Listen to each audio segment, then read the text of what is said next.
Hi, Jack. Hello, Jeremy. How are you doing? I'm doing very well, thank you. Good, good. Very nice to see you. I don't know about your podcast series. Tell me about it and who listens to it and all that sort of stuff. I'd be really interested. Okay. Well, it's called Podsongs. I interview people and write a song about them. So that's the basic premise. Honor. What an honor. Yeah. Well, it's up to you to be inspiring. Yes, that's true. That's right. Okay, no pressure then.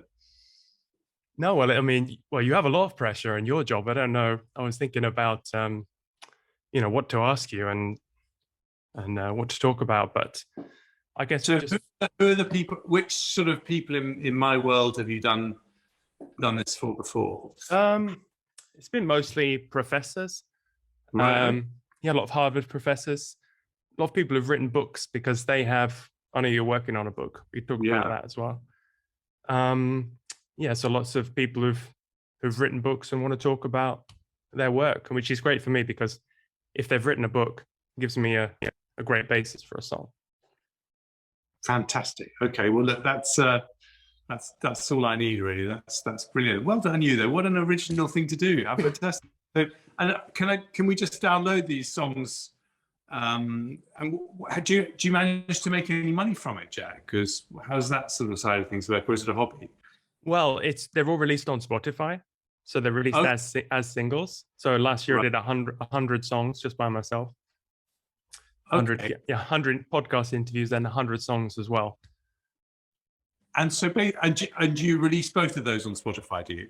Yes. So the podcast, the song goes at the end of the interview, kind of magically appears. It's a bit of work, but and then it's also released as a single. I have a press release, and now I'm actually going into getting other musicians to come on the show, and we collaborate on a song, and they interview their heroes. And what happens? Do Spotify give you a fee based on the number of people who download the podcast? Is that how it works? Yeah, they pay. It's 0.003 cents per song. Oh my God, it's nothing. It's nothing. If you get 1 million streams, I think you can earn a basic living wage or something like that. Yeah. Oh. So you have to then be really clever at marketing it and pushing it, do you? Yeah, or come up with an idea like this. Right. Okay. Well, anyway, brilliant idea. So, so you just fire away, and I'm in your hands. Okay, great. Well, okay. Well, I wanted to work out where to start. I thought about how script writing is also, speech writing is a bit like songwriting. You get into that, so you have to come up with a subject. You communicate some information, and the best speeches of all times. I mean, if you put a backing track on, they could be hits. That's true. So, what's your best speech you've come up with? Okay. Well, there's a really good question. So probably the best speech I've done, which surprised you, but I'll just say is probably at my dad's funeral, and because that was the moment when I thought I want to do justice to my dad, because he's been a giant influence on me, but also I'm a politician, and everyone there knows I'm a politician, so they're really expecting a speech, and they're really expecting it to be a good one. And so I had to weave in everything I'd ever learned about writing good speech, and I really put a massive amount of energy into that speech. And there are a few rules about speeches which you over time you realize, which is, first of all, you have to tell the audience something new, and secondly, stories are 10 times more powerful than facts. People will listen to you for 3 hours if you're just telling a succession of stories. But if you start telling them politician statistics, they get bored pretty quickly. So that's a sort of personal speech. But if I was going to sort of talk about a political speech that I've done, I think the best speech I ever did was in the final of the Conservative Party leadership contest in 2019, when I was against Boris. and we did these hustings all over the country. And the final hustings was at the Excel Centre in London. And there were 5,000 people in the audience. And I just got up there and I did this weird thing, which is tell them why I want to be Prime Minister. And no one was laughing. No one was saying, what, you? Spotty schoolboy, you. No, it was like they were listening to me with rapt attention. And I socked it to him, and I sort of sensed that Boris was the front runner. But I think I gave a speech that I was proud of because it came right from the heart, and it was basically, how can we make our country successful after all the agonies of Brexit? And how do we do that? And what do we need to tackle? And as I went into that speech, I was very mindful of the fact that probably 70% of the audience had come in intending to support Boris, so they were not behind me. And I had to work with what I had and win them round. And I was really proud of the outcome. And my wife was in the front row. And when we got into the car afterwards, I was absolutely starving, and we drove straight into a McDonald's drive-through, and I grabbed a Big Mac and stuffed it down because I needed the energy. But that's probably my best one. Because I saw you in some of those leadership debates, and that's like a rap battle. So it's not just singing, it's not just doing a song, but it's also you have to make things up on the spot.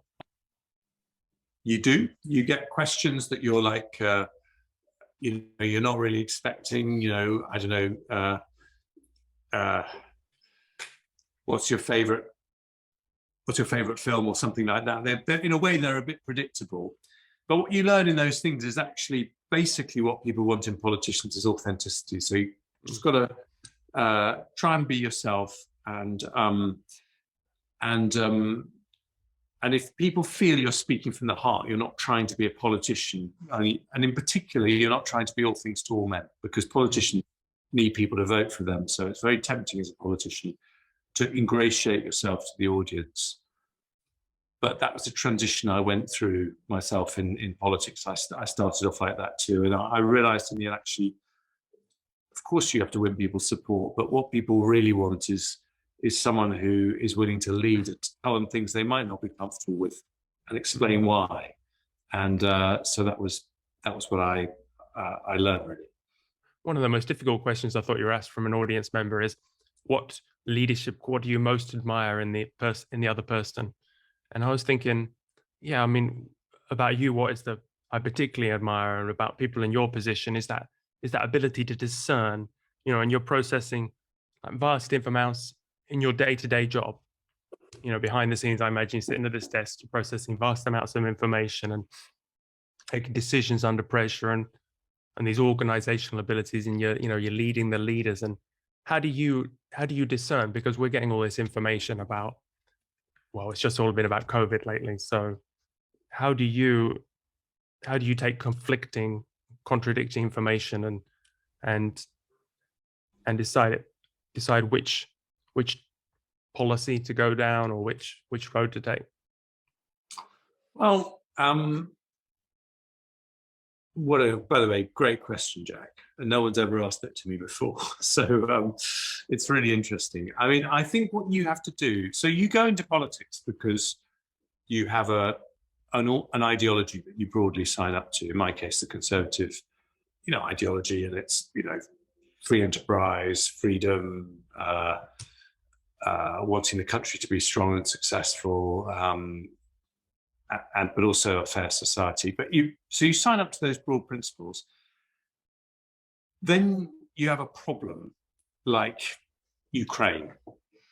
And so it's very tempting just to look at that problem through the prism of your own ideology. And that will give you a straightforward answer, this is right, that's wrong. Or, Ukraine's perhaps an over obvious example, but if you took, another example like, should we increase defense spending? you can take your ideology and that will give you an answer to that. People on the left would say, no, the money should be spent on hospitals and schools. People on the right would say no, because if your enemies invade you, that's the worst thing. And then I think the trick is, treat that ideology as an instinct, but be prepared to refine it, be prepared to contradict it, be prepared to recognize this truth that no ideology has a monopoly over the truth. And there are some times when, your instincts are good ones, but, justice and mercy can contradict each other, but you need a world which has both of them. And so you just need to be open-minded, sensible and pragmatic, and remember who you're representing, the interests of ordinary people. So right now, it's really tempting to be very gung-ho about our reaction to Russia's invasion of Ukraine. It's what we all want to do. And I think that's right. But we also have to remember that a lot of people on very low incomes are going to see their fuel bills go up by £1,000 a year. And that's a lot. And the invasion of Ukraine and sanctions is going to make that even more pronounced. So I think you need to temper those instincts when you're cutting through to the heart of an issue with some reality, and particularly a sense as to how any decision you make is going to impact on the lives of ordinary people. What about, because one impact to me was the lockdowns. I wasn't particularly a fan of them.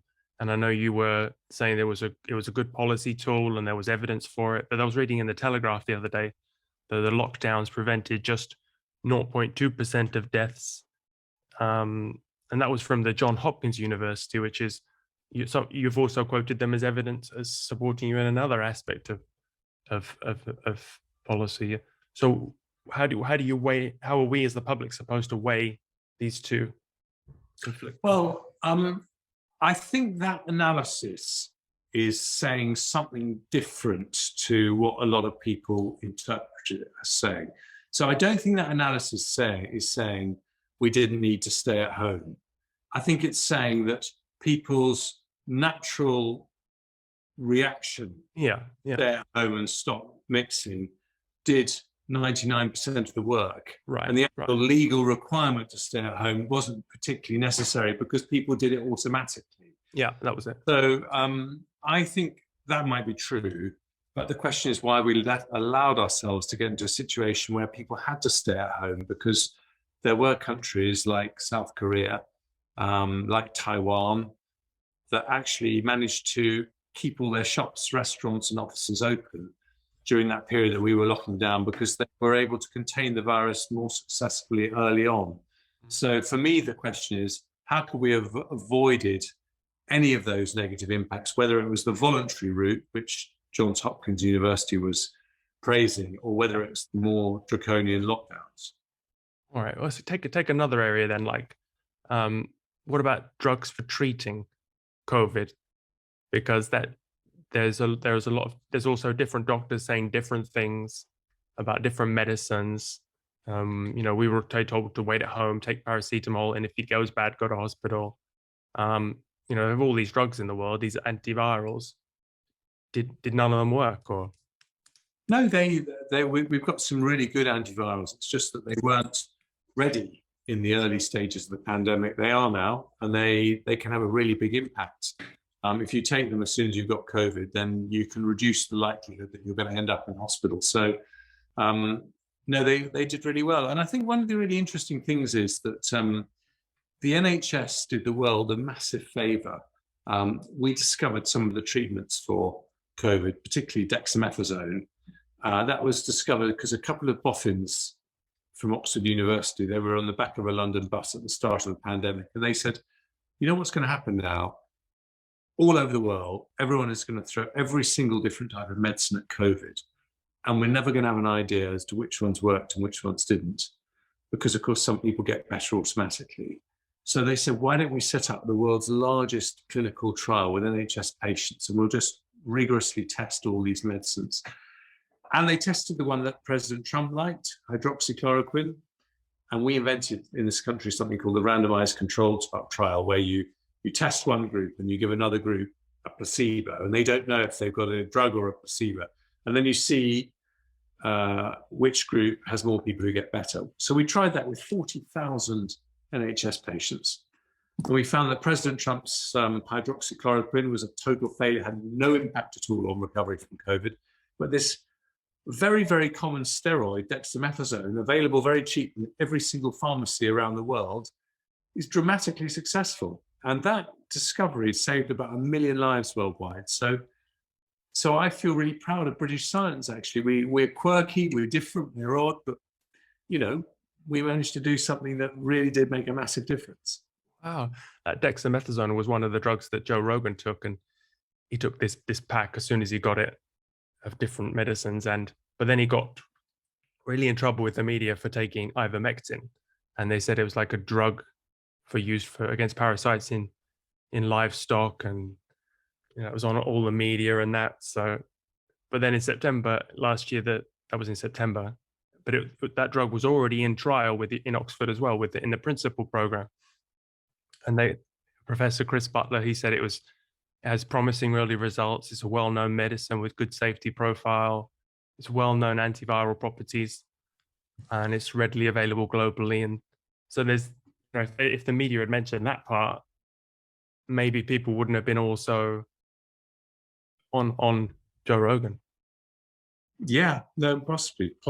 I think one has to, be really careful, because in a pandemic, lots of people pick things up on the internet, and you need people to be kind of scientifically rigorous about what works and what doesn't work. And so I think that's part of the problem with the anti-vaxxers, that they have a sort of, in some ways, you can understand this idea that it's not nice to put chemicals into your body and we should stay natural. But the fact is, these vaccines work, and they've saved many, many lives. And so anyway, that for me has been a very fascinating part of the last couple of years, seeing the interaction between science and medicine, which I think we all had a bit of a crash course on. I think before the pandemic, we all thought that science is working over here and medicine is over here, and occasionally the guys over here come up with something that's helpful over here, but they're in two different planets. The pandemic, those two planets came right together, and we realized that actually, progressing science is going to be the way that we solve a lot of our big health problems in the future. There was a funny, Jon Stewart did a skit on that, and he said on the Tonight Show, I think it was in America, that science has done us a great job in helping cure this and tackle this virus, which was probably caused by science. Yes, it's a very good point. Yes, indeed. So actually, that study has been paused, I think, for supply chain issues in December. So it's kind of an issue in time, because the vaccine, we all needed the vaccine. That was touted as the big solution, because there was no medicines to treat the virus. So that was the reason for the vaccine. So yes, if they could have been treatable, if there was something, not just paracetamol, because they're doing in other countries now, I think in India and Mexico, if you get COVID, you get a pack of drugs, and there's these off-label drugs and things that haven't been. Absolutely, no, absolutely. Well, that's been the big discovery. And Britain, on the vaccine side, we're obviously responsible in this country for the Oxford AstraZeneca vaccine, which the Economist magazine says has saved more lives across the world than any other vaccine. I think it's been given out to 2.2 billion people, compared to the Pfizer one, the next one, which is 2 billion people. And because it doesn't need to be stored at very cold temperatures, it's much more widely used in poorer countries. And so it's probably had a massive impact in saving lives in Africa and other parts of the developing world. So I think we can be, really proud of British science, and I hope we back it, because it's something we do really well. This is the country of Newton and Darwin and Watson and Crick. We have this, and Tim Berners-Lee. We have this great heritage of scientific innovators, which I think is a great gift to the world that Britain can make. Yeah. I thought the AstraZeneca vaccine was suspended by 24 European countries due to lethal adverse reactions, though, in the blood clots. Yes, and I think they regret doing that because the truth is that there are some adverse reactions, but the balance of risk, the likelihood of saving your life because it stops you getting COVID is many, many times higher than the likelihood that you're going to have an adverse reaction. So actually, many hundreds of thousands of lives would have been saved if those European countries had thought it through a bit more. Okay. Well, I'm sure you get tired of talking about COVID, so probably should move on to something else. I saw you on Twitter today. You were talking about the GP crisis, and I know that's a big thing you're fighting for at the moment. Yeah, well, I think GPs are the heart of the NHS, and I really we need them. But I think it was a mistake to move away from everyone having their own GP. I think we used to have a system where everyone had their own GP. We don't do that now. I think that's a real shame. I think because doctors are more likely to give an accurate diagnosis if they know their patients and they know their families.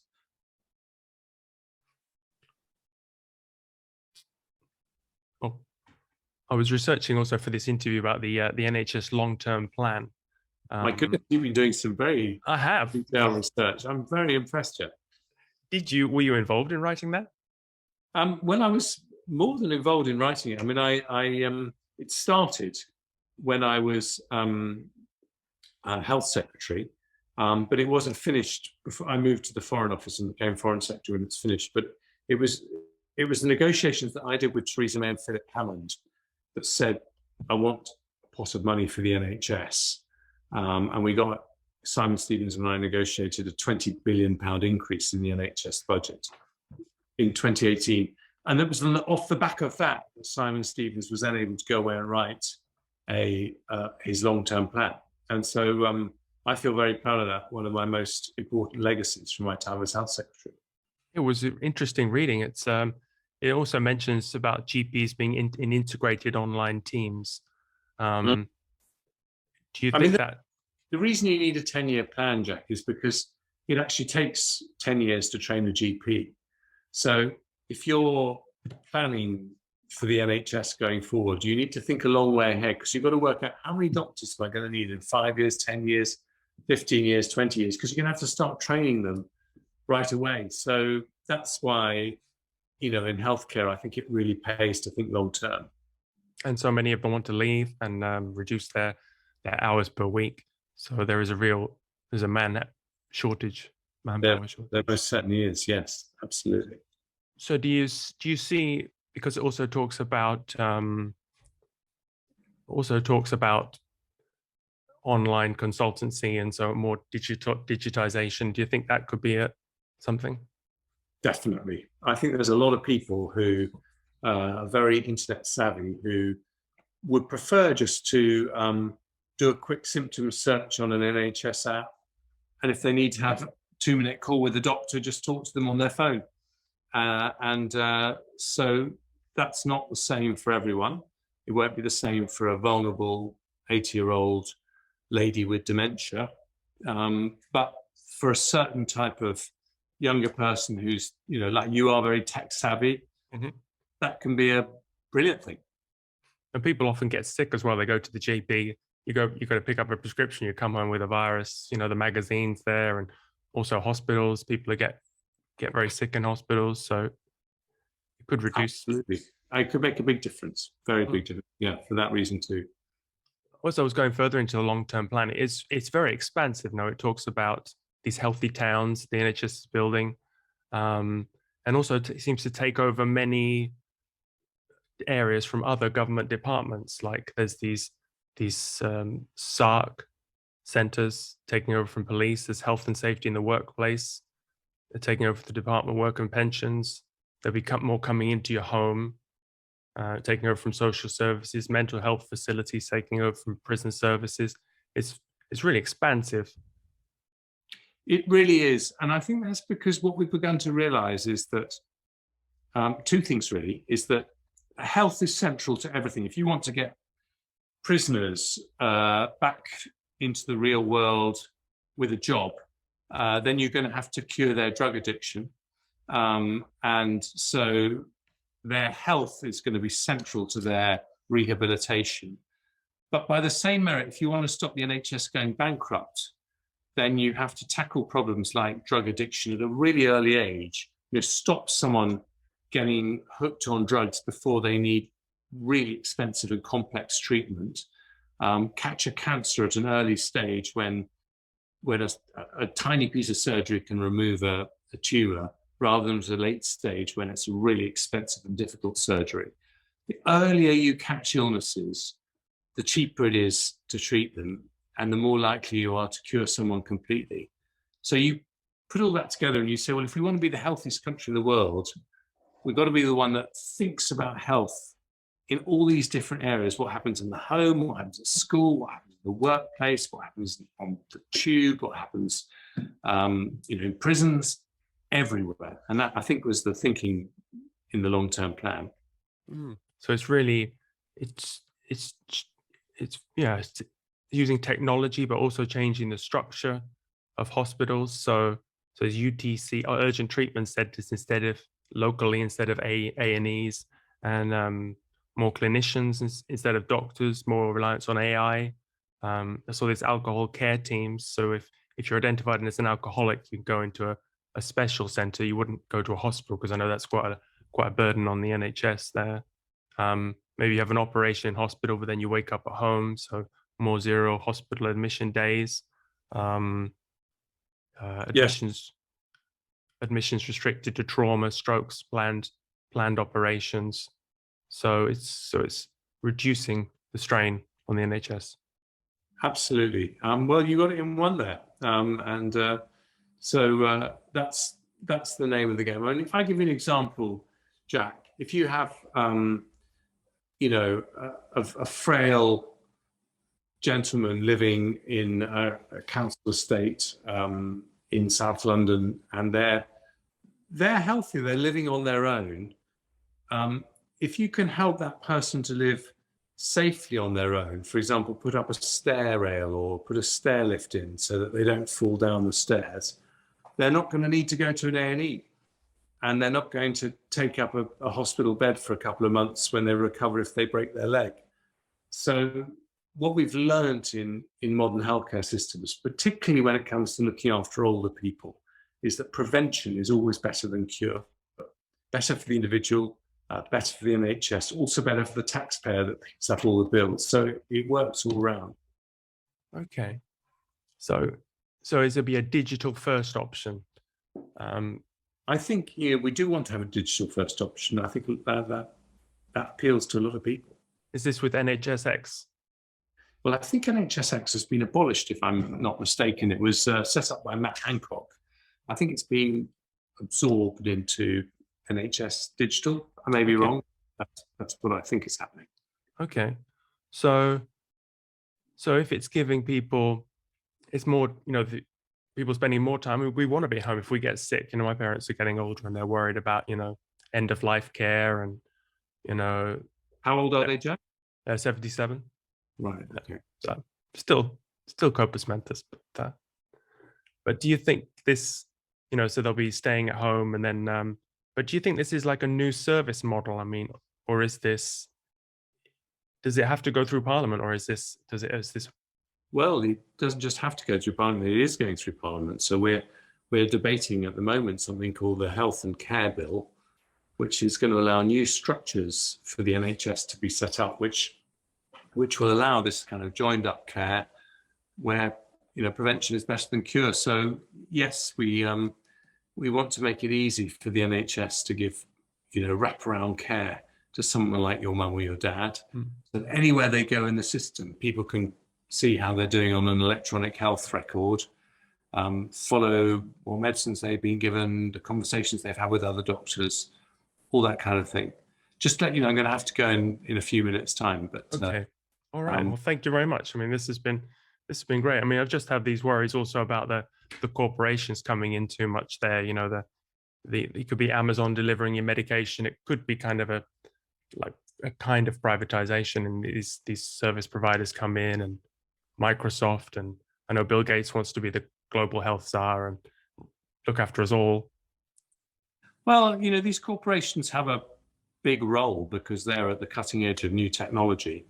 But I think the most important thing when it comes to health is that we should all be in charge of our own data and how it's used. And so, whilst I don't think there's a problem with partnering with people like Google when it comes to developing things like AI, which can have a massive impact on curing diseases, I think people want to know they've got control of their own health data. That's very, the most personal things about you can imagine. So you need to be able to decide how that data is going to be used. And is that guaranteed? I mean, if you're using blockchains and AI app developers come in and use that. Yeah, but the NHS is going to need help to make use of things like blockchain. We're not in a place where we can do that just yet. All right. Well, we covered a lot there, so that's very inspiring. Well, likewise, it's been great to chat. Lovely to see the guitar, and good luck with the podcast. I'll look forward to listening to it. Thanks, Jeremy. Cheers, mate. Bye-bye. Bye-bye.